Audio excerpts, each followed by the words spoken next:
గతంలో నేను ఎమ్మెల్సీగా ఉండేవాడిని అధ్యక్ష. హౌస్కి వస్తే భయపడాలి, ఎక్కడికి వెళ్తున్నారో అని. 3,000 మంది పోలీస్ సభ్యులు ఉండేవారు అధ్యక్ష రోడ్ల పైన. ఆనాటి ముఖ్యమంత్రి జగన్మోహన్ రెడ్డి గారు రావాలంటే పరదాలు కట్టుకుని తిరిగేవారు అధ్యక్ష. ఎందుకంటే ఆయన భయంలో బతికాడు, ఆయన తెలుసు తప్పు చేశారని అధ్యక్ష. అధ్యక్ష ఆనాడు మహిళలు పెద్ద ఎత్తున పోరాడితే చూడండి అధ్యక్ష, మహిళల్ని పోలీస్ బూట్ కాలుతో తన్నారు అధ్యక్ష. ఏకంగా అధ్యక్ష మహిళలు జుట్టు పట్టుకుని లాగారు అధ్యక్ష. వాళ్ళు అడిగింది ఏంటి, మాకు న్యాయం చేయండి, ఆనాడు ప్రభుత్వం మాకు హామీ ఇచ్చింది, ఆ హామీకి మీరు కట్టుబడి ఉండాలని అడిగినందుకు జుట్టు పట్టుకుని లాగారు అధ్యక్ష. అంతేకాదు అధ్యక్ష, భూమి ఇచ్చిన దళిత రైతులకి సంఖ్యలేసి కోర్టుకి తీసుకెళ్లారు అధ్యక్ష. వీళ్ళు కృష్ణపాలెంకి సంబంధించిన అంటే మంగళగిరి నా సొంత నియోజకవర్గానికి సంబంధించిన రైతులు అధ్యక్ష.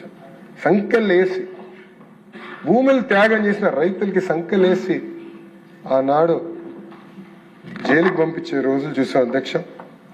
అధ్యక్ష నేను 2023లో యువగలం పాదయాత్ర చేశాను, రాజధానిలో కూడా నేను నడిచాను అధ్యక్ష. ఆనాడు రైతుల్ని కూడా కలుస్తాం జరిగింది.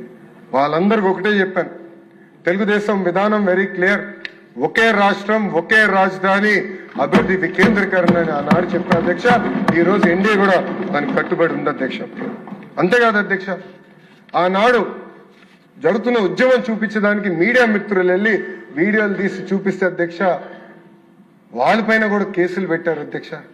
ఒక్క ఈటీవీ విలేకరి పైన అటెంప్ట్ రేప్ కేసు కూడా పెట్టారు అధ్యక్ష. అంటే ఎవరిని వదిలిపెట్టలేదు, రైతులపైన కేసులు పెట్టారు, ప్రతిపక్షంలో పోరాడుతున్న ప్రజా ప్రతినిధులపైన కేసు పెట్టారు, ఇంకా మీడియా మిత్రులపైన కూడా ఆనాడు కేసులు పెట్టి ఎట్టి పరిస్థితుల్లో గొంతు నొక్కాలని ప్రయత్నించారు అధ్యక్ష.